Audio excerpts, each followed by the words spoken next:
If you live in a body corporate scheme, you might have what's called an exclusive use courtyard.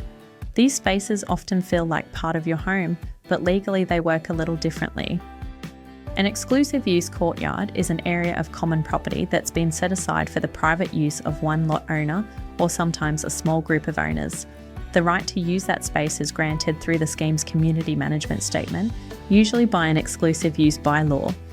While you get the benefit of private access, the body corporate still owns the area and its bylaws continue to apply. In everyday terms, this usually means you can enjoy and maintain the space, much like your own backyard. Gardening, mowing the lawn, planting flowers, placing outdoor furniture, or adding temporary decor like pots and ornaments is generally allowed, as long as it complies with the bylaws. In most schemes, the owner with exclusive use is responsible for keeping the courtyard clean, tidy, and well maintained, and for covering those costs. Where people often get caught out is with permanent changes. Because the courtyard remains common property, larger works usually need body corporate approval.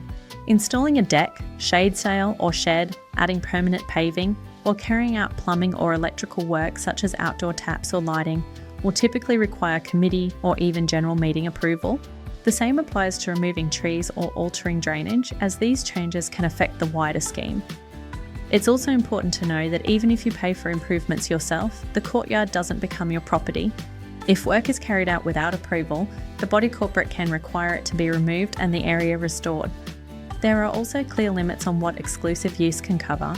Exclusive use rights can't apply to utility infrastructure or body corporate assets, like pipes, wiring, or shared equipment that services more than one lot. Responsibility for these items always stays with the body corporate.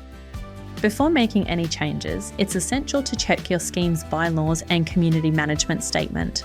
These documents set out exactly what your exclusive use rights include, any conditions attached to them, and what approval process applies.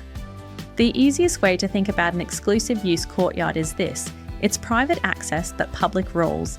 You get the benefit of enjoying the space, but it still sits within the body corporate framework with responsibilities and restrictions that come with it.